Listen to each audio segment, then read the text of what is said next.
안녕하세요. 고려대학교 산업경영공학부 강필성 교수입니다. 자, 이번 시간에는 데이터 프레임을 핸들링하는 부분에 대해서 같이 살펴보도록 하겠습니다. 우선 데이터 프레임이 무엇인지부터 같이 살펴보자면 R에서 제공하는 굉장히 독특한 형태, 유니크한 형태의 데이터를 다룰 수 있는 저장 형태이고요. 데이터의 형태이고요. 데이터 프레임은 기본적으로는 테이블입니다. 그래서 하나의 테이블이 주어져 있고요.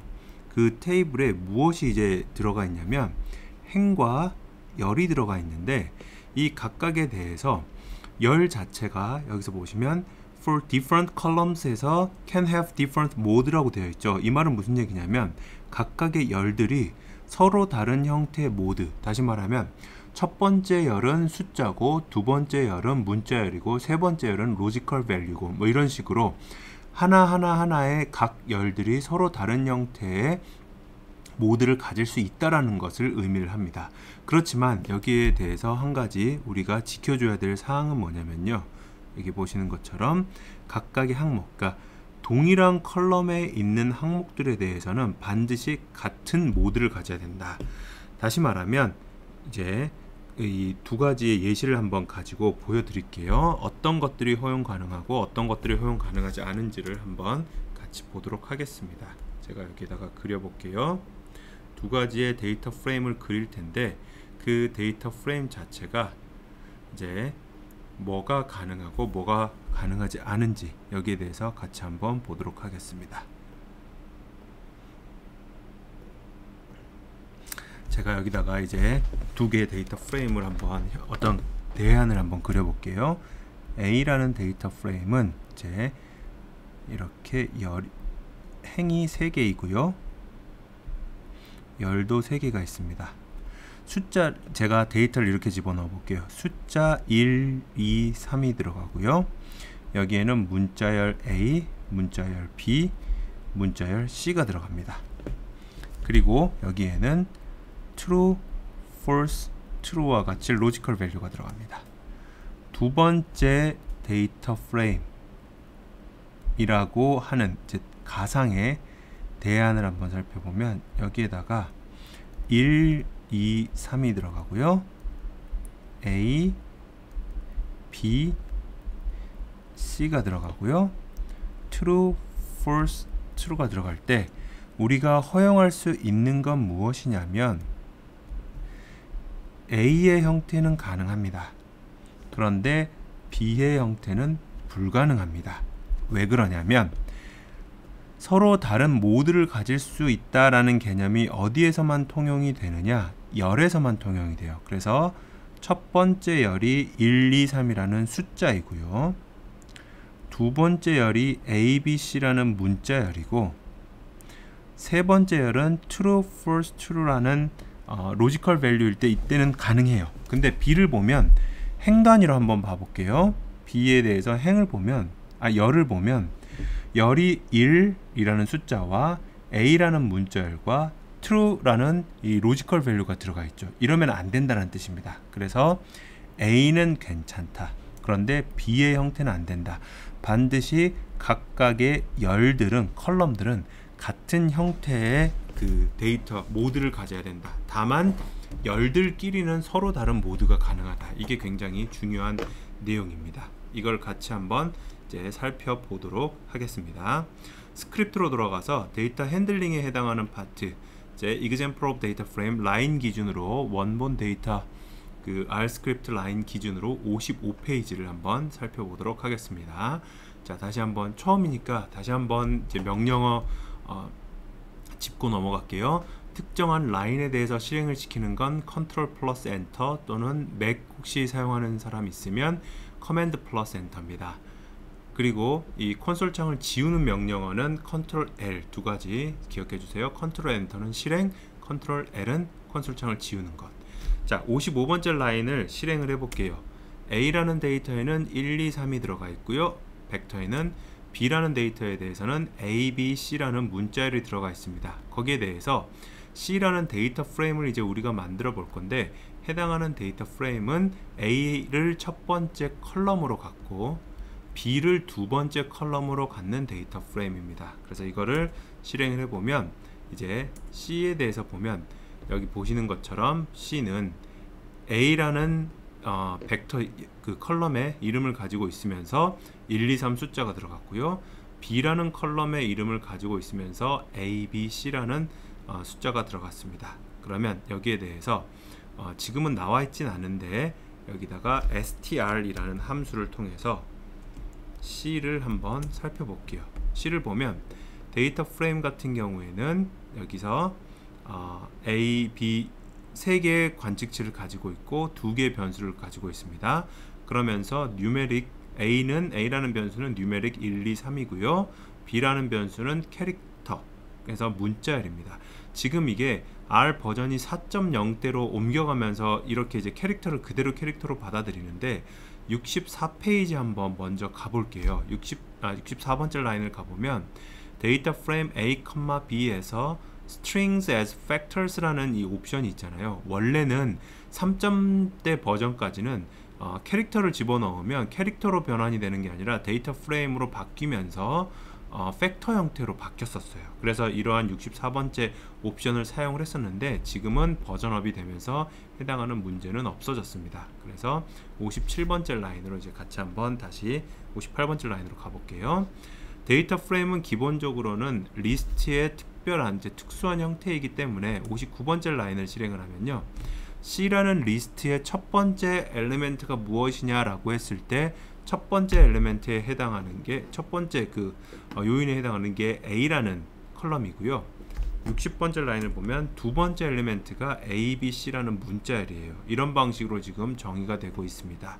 그리고 보통은 이제 이렇게 리스트 형태로 그 참조하진 않는데 여러분들한테 참고 삼아서 지금 말씀드리는 부분이고요. 61번째가 이제 데이터 프레임에 대한 인덱싱이죠. 매트릭스 인덱싱하고 똑같습니다. C라는 데이터 프레임에 대해서 1,2라는 거는 1행 2열의 엘리멘트를 구하겠다는 뜻이에요. 그래서 첫 번째 행의 두 번째 엘리멘트니까 A라는 값이 나오겠죠. 여기에서 봤을 때 1행 2열에 해당하는 부분입니다. 또는 데이터 프레임은 이름을 이렇게 지정을 할 수가 있습니다. 그래서 C라는 데이터 프레임에 스트링 표시가 컬럼 네임이고요. B라는 이름을 가진 컬럼에서의 두 번째 항목을 반환해라. 그러면 B라는 컬럼을 가지고 있는 B라는 이름을 가지고 있는 컬럼의 두 번째 항목은 소문자 B잖아요. 소문자 B가 이렇게 리턴되는 것을 보실 수가 있습니다. 자, 64번째 라인부터 69번째 라인까지는 R이 4점대로 버전업이 되면서 문제가 발생하지 않기 때문에 본 강의에서는 스킵을 하도록 하겠습니다. 혹시나 여러분들이 R 버전이 아직 3점대인 경우에는 이 경우가 문제가 될 수 있을 텐데 참고 삼아 혹 에러가 났을 때 어느 부분이 에러가 나는지를 한번 확인을 해주기 위해서 이거를 바꿔보는 거예요. 이거를 이제 다시 한번 만약에 이게 가능한지를 한번 볼게요. 이렇게 돼 있으면 C를 했을 때 C를 실행을 하고 스트럭처를 보면 이렇게 되어 있습니다. B가 아까는 캐릭터 형태였는데 지금은 팩터 형태로 되어 있죠. 원래는 이게 true였어요. 이게 true가 디폴트 옵션이었었는데 지금은 버전이 바뀌면서 false가 디폴트 옵션으로 바뀌었다, 이렇게 생각을 해주시면 되겠습니다. 자, 그 다음에 여기로 이제 강의 자료로 돌아가서요. 이제 데이터 프레임을 만들고 그 다음에 접근하는 부분에 대해서는 보는 것처럼 data.frame, 이 점이라는 게 마침표입니다. data.frame 함수를 써서 데이터 프레임을 만드는 것이고요.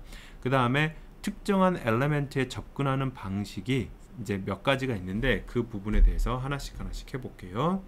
여기서 보는 것처럼 이제 콘솔창 컨트롤 L 통해서 지우고요.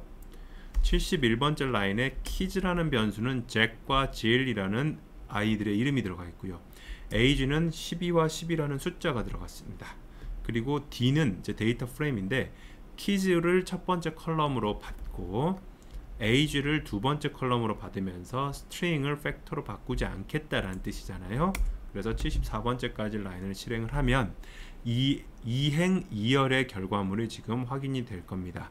첫 번째 행은 잭 12살, 두 번째 행은 질 10살, 이렇게 되는 겁니다.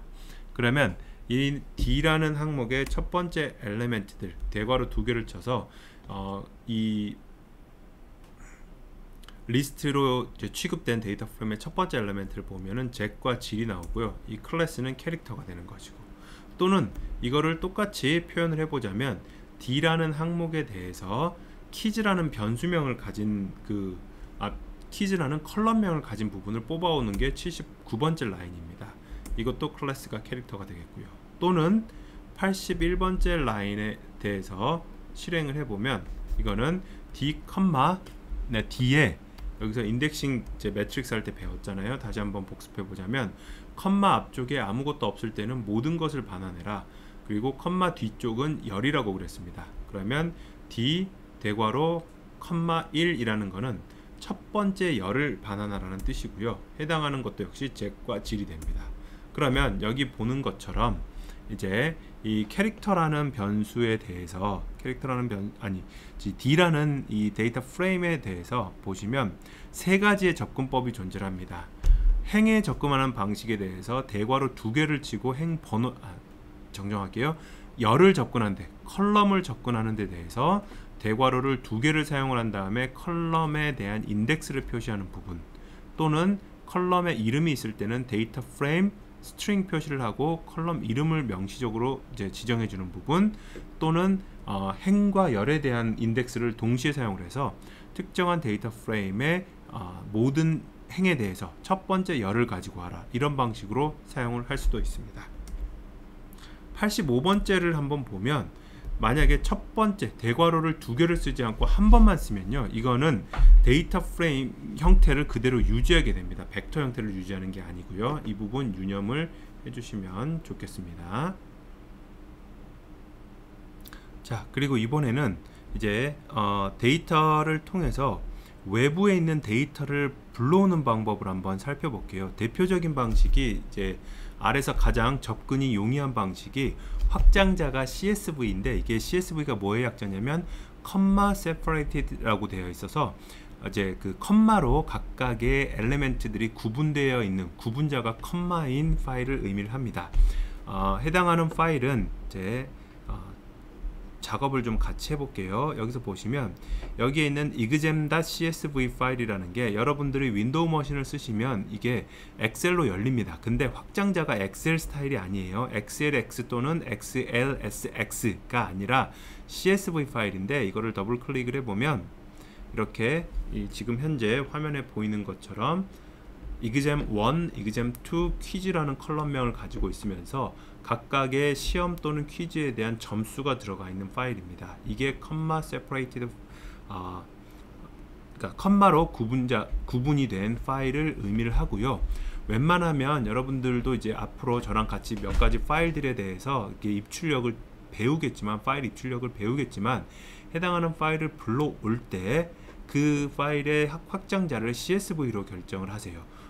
엑셀 파일 형태로 불러오면 R에서 읽고 쓰는 게 굉장히 느립니다. CSV보다 극단적인 경우에는 수십만 배 더 느리기도 하니까 엑셀로 열린다라고 해서 엑셀 형태로 저장하지 마시고 CSV 파일, 여기서 보면 파일에 다른 이름으로 저장을 한 다음에 여기서 보시면요, 이 옵션 중에 보면 여러 가지가 있는데, 요 엑셀 통합 문서라든지 이 위쪽이 아니라 중간쯤에 있는 쉼표로 분리된 파일, 이렇게 저장을 해주면 되겠습니다. 저는 이미 있으니까 이제 바꾸겠다라고 표현을 한 것이고요. 그런 다음에 패스 지정을 해야 되는데, 그 패스라는 게 아직 처음 배웠으니까 간단하게 쉽게 해볼게요. 먼저 여러분들이 하셔야 될 사항은 첫 번째, 현재 우리가 사용하고 있는 스크립트는 03_3_ factor and data frame이라는 R 파일입니다. 그 파일이 존재하는 폴더 내에다가 exam.csv라는 이 파일도 함께 놔주세요. 그러니까 제가 지금 안내하는 첫 번째 사항은 현재 내가 사용하고 있는 스크립트 파일과 그 스크립트에서 불러오고자 하는 데이터 파일이 같은 폴더 내에 위치하도록 확인을 시켜 주시기 바랍니다. 이게 첫 번째고요. 그런 다음에 R 스크립트로 들어가서 위쪽에 보면 이제 콘솔 창 좀 지운 다음에 진행을 해볼게요. 메뉴 중에 여기서 보시면 세션 메뉴라는 게 있어요. 위에서 메뉴 중에 하나, 둘, 파일, 에딧, 코드, 뷰, 플롯, 세션 해가지고 6번째 메뉴입니다. 그 6번째 메뉴의 위에서부터 하나, 둘, 셋, 넷, 다섯 번째를 가면 set working directory라는 게 있습니다. 그 옆에 to source file location이라는 메뉴가 있어요. 이걸 클릭을 하시면 콘솔장에 뭐라 그러냐면 set wd가 working directory의 약자인데, 그 working directory를 이제 저는 C 드라이브에 lecture라는 폴더에 2020년에 Programming Language for Data Analytics라는 폴더를 또 만들었고, 거기에 03R Syntax라는 폴더 내에 지금 해당하는 파일들이 있거든요. 그 파일을 워킹 디렉토리, 작업 공간으로 지정하겠다는 얘기예요. 이렇게 작업 공간으로 지정을 해두고 나면 88번째 라인에서 이제 실행을 같이 해보면 이 88번째에서 명령어인 read.csv라는 게 CSV 파일을 읽어와라 라는 거예요. 첫 번째 인자는 exam.csv, 다시 말하면 읽어와야 되는 파일명을 여기서 지정을 해주는 겁니다. 그런데 이 파일명을 지정을 해주는 데 있어서 지금 현재 보면 경로가 없죠. 원래는 C 드라이브에 뭐 어쩌고 저쩌고 여기서 보시면 렉처에 뭐 이런 경로들을 다 쳐줘야 되는데 지금 그게 없어요. 그냥 파일 이름만 있습니다. 이래도 불러올 수 있습니다. 왜냐? 방금 우리가 한 작업 워킹 디렉토리를 현재 파일과 스크립트가 있는 쪽으로 맞춰졌기 때문에. 그리고 뒤에 있는 헤더는 true라는 게 뭐냐면 아까 그 그림으로 봤을 때 파일 열어봤을 때 여기서 보면 첫 번째 행 있잖아요. 이 첫 번째 행을 해당하는 행의 컬럼 네임으로 정의할 거냐 아니면은 처음부터 값으로 받아올 거냐, 이렇게 이제 그 구분하는 건데, 그게 어떤 의미인지 결과를 보면서 같이 해볼게요. 우선 88번째 라인을 실행을 해보세요. 그리고 난 다음에 89번째 라인 실행을 하시면 exam이라는 파일은 이 데이터 프레임은 6개의 행을 가지고 있으면서 3개의 컬럼을 가지고 있습니다. 이거 str 명령을 쳐서 exam을 다시 한번 해볼게요. 데이터 프레임이다. 6개의 OBS는 observations, 관측치의 약자고요. 3개의 베리어블이 있다. exam 첫 번째 컬럼은 exam1이라는 이름을 가지고 있으면서 numeric이다. 두 번째 컬럼은 exam2라는 이름을 가지고 있으면서 얘도 numeric이다. 세 번째 컬럼은 퀴즈라는 컬럼 이름을 가지고 있으면서 얘도 numeric이다. 이렇게 표현이 되죠.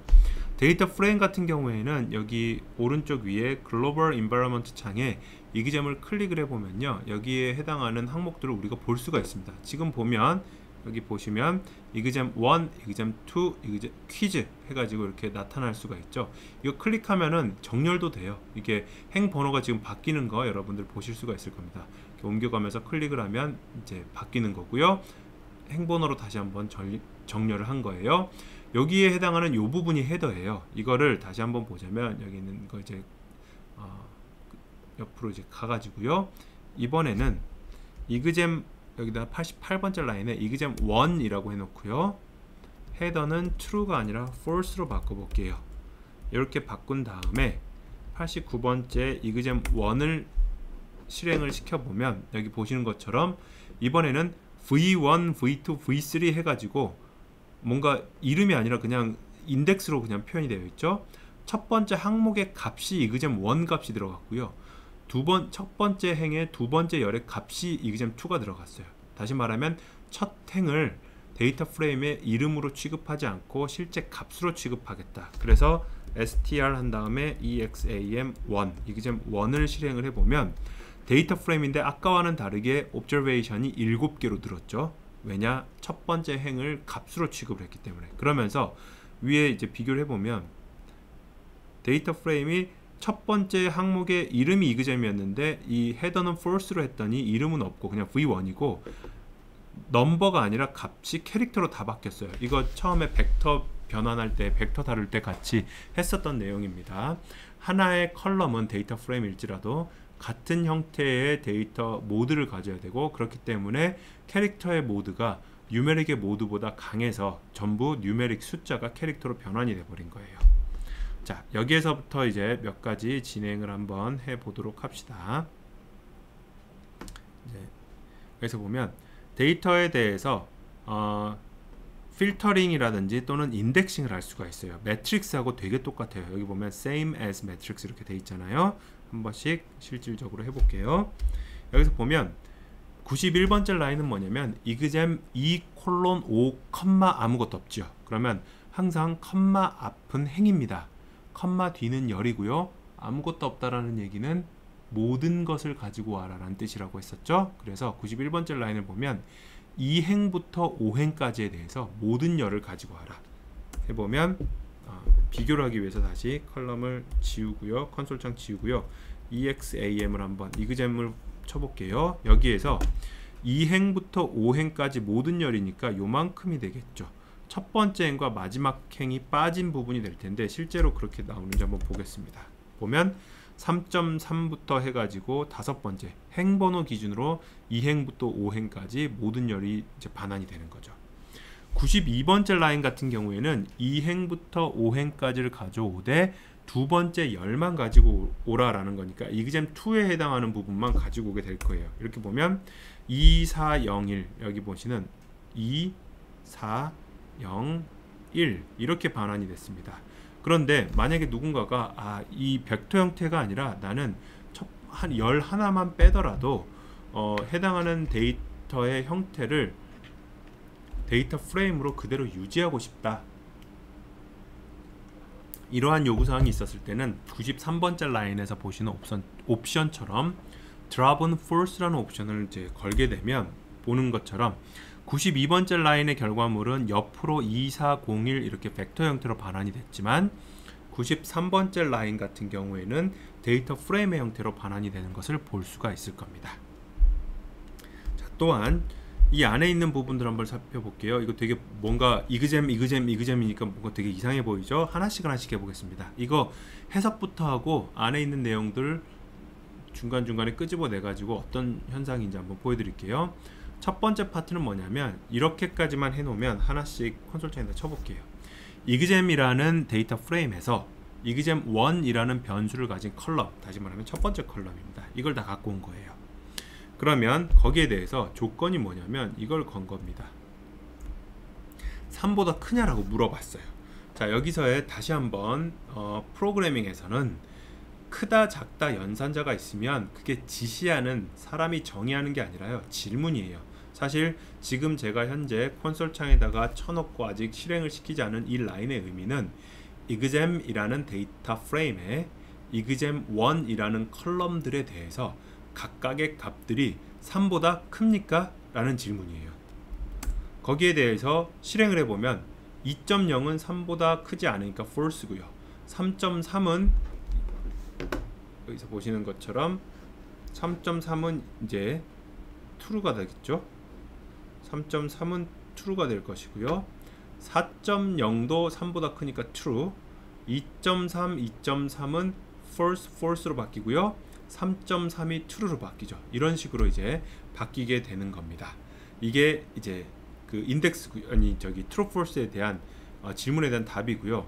거기에 대해서 true에 해당하는 행들 그러면은 2행, 3행, 6행이 되겠죠. 그 행들에 대해서는 컴마 뒤에 아무것도 없으니까 모든 열이에요. 다시 한번 확인해 볼게요. exam을 콘솔창에다 치면 지금 보면 이 조건에 의하면 두 번째 행, 그 다음에 false true니까 두 번째 행, 세 번째 행, 그 다음에 여섯 번째 행 2, 3, 6행에 대해서만 결과물을 모든 열을 반환해라 라고 하면 여기 보시는 행번호 보시면 2번, 3번, 6번으로 나타나 있는 거 보실 수가 있을 겁니다. 이해되시죠? 자, 그러면 여기에 대해서 이제 데이터 프레임을 가지고 몇 가지 서로 합치거나 또는 이렇게 이제 조인하거나 하는 부분들에 대해서도 한번 설명을 같이 하고 실습을 진행을 해보도록 하겠습니다. 조인에 해당하는 부분들이 사실은 이제 크게 보면은 네 가지의 조인 방식이 있는데 이거 하나씩 살펴볼게요. 우선 데이터 프레임 A라는 거는 D가 아까 뭐가 들어가 있었냐면 키즈와 에이지에 대해서 잭과 질이 들어가 있었어요. 거기에 대해서 로우 바인드 이거 매트릭스 할 때 했었죠. 행을 위아래로 결합하겠다. 그러면서 리스트로 로라와 19라는 값을 갖는 리스트 하나를 더 넣어줬어요. 이거 실행을 해볼게요. 그러면 df 대문자 a는 원래 아까 d는 잭과 질에 해당하는 정보만 있었는데 거기에 로라의 정보가 추가가 되었어요. 이번에는 두 번째 키즈라는 이 데이터 프레임 벡터는 3명이 들어가 있고요. 거기에 대해서 거주하고 있는 스테이트에 대한 정보가 들어가 있고 그거를 데이터 프레임 B로 만들어 봤습니다. 그러면 콘솔 창에다가 dfB를 치게 되면 키즈라는 이름을 가진 것과 스테이트라는 이름을 가진 열이 있으면서 앨리스와 질과 로라라는 3명의 이름이 지금 보이고 있어요.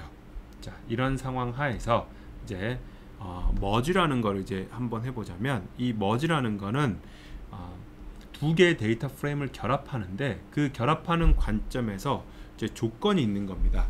첫 번째, 디폴트로 이너 조인이라고 하면 데이터 프레임 A와 데이터 프레임 B에 모두 존재하는 행들에 대해서만 합쳐줘요. 이거 결과물이 다시 한번 볼게요. 말로 설명하면 어려우니까 dfA를 먼저 쳐놓고요. dfB도 쳐놓을게요. 그러면 여기에서 보면 키즈와 age라는 dfa의 그 열 이름이 있고요. 키즈와 state라는 dfB의 열 이름이 있죠. 그러면 그 두 개의 그 데이터 프레임에서는 공통적인 열 이름은 키즈가 있어요. 그러면 키즈를 중심으로 이제 합칠 겁니다. 그런데 키즈를 자세히 보면 이름이 잭과 질과 로라고요. dfB를 보면 앨리스와 질과 로라잖아요. 그러면 이너 조인은 키즈 기준으로 했을 때 dfA와 dfB에 모두 존재하고 있는 질과 로라에 대해서만 합칠 겁니다. 이게 무슨 얘기인지 102번째 라인을 가지고 한번 설명을 해볼게요. 확인을 해볼게요. 여기 보는 것처럼 결과물이 보면 우선 행이 열이 3개죠. 키즈는 dfA와 B가 공통이었고 age는 dfA에서 따왔고요.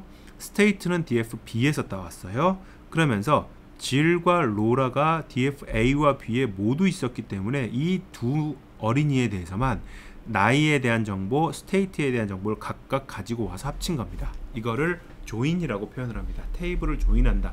이제 나중에 혹시나 여러분들은 이제 데이터 분석에 대해서 1학년이잖아요. 1학년 학생들인데 데이터 분석에 대해서 관심이 많은 학생들은 꼭 상공과 수업이 아니어도 자료구조, 데이터베이스 이런 과목들을 탁과 과목이라도 수강을 하는 것을 적극 권장을 합니다. 그리고 이제 다시 수업으로 돌아와서, 그런데 만약에 이거 말고 값이 없어도 모든 사람들에 대해서 다 결합하고 싶다. 다시 말하면 잭과 질과 로라와 앨리스에 대해서 다 결과물을 보고 싶다라고 했을 때가 103번째 라인에서 나오는 아우터 조인이에요. 이거를 실행을 해보면 아우터 조인의 옵션은 첫 번째 인자와 두 번째 데이터 프레임 A와 데이터 프레임 B는 동일한데 컴마하고 all equal true라는 옵션을 지정을 해주면 아우터 조인이 됩니다. 결과물 한번 볼게요. 여기서 보는 것처럼 4명의 어린이 앨리스와 잭과 질과 로라에 대해서 전부 지금 확인이 되고 있습니다.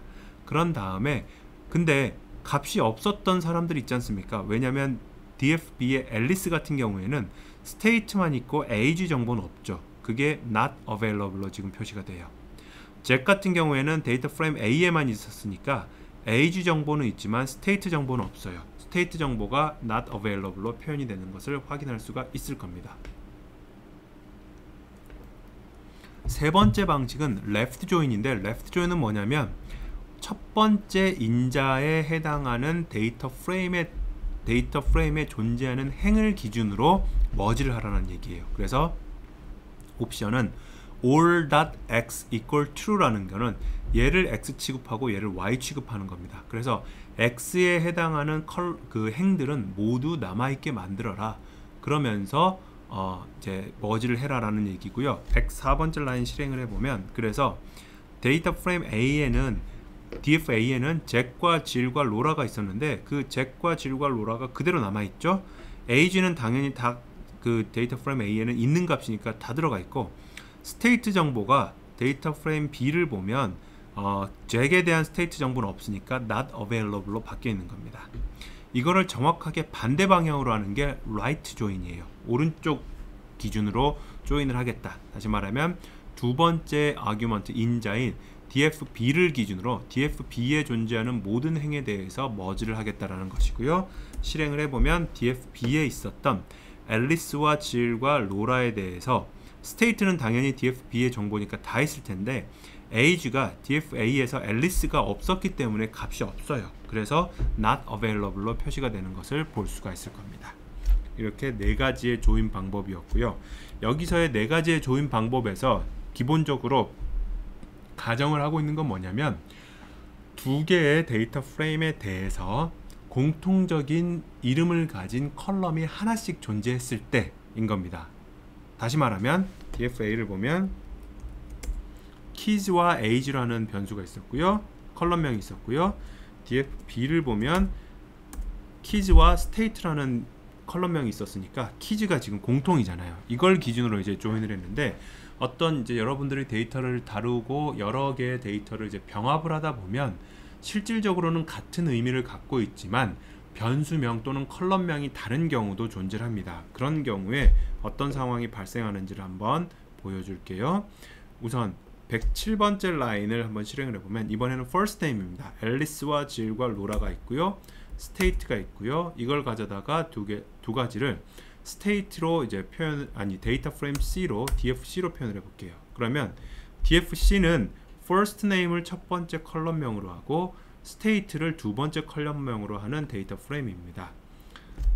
dfa하고 비교를 해볼게요.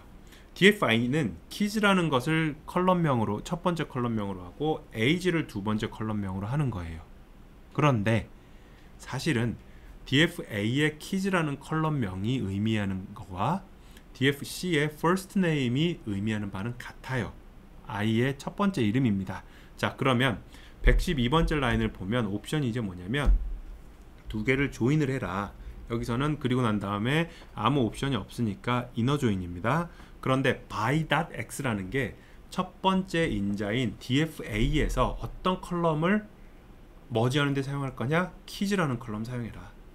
by.y라고 해당해 있는 이 부분은 뭐냐면 두 번째 인자 dfc의 컬럼명들 중에서 무엇을 조인하는 데 사용할 것이냐 라고 했을 때 first name을 사용을 해라 라는 거예요. 그러니까 dfa의 keys라는 컬럼과 dfc의 first name이란 컬럼을 기준으로 해서 조인을 해라.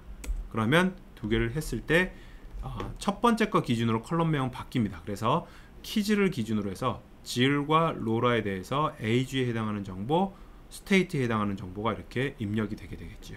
이게 데이터 프레임에서 만약에 컬럼들이 의미는 같지만 이름이 달랐을 때 조인하는 방식입니다. 자, 여기까지 해서 데이터 프레임을 다루는 기초적인 내용을 마무리하도록 하겠습니다. 수고하셨습니다.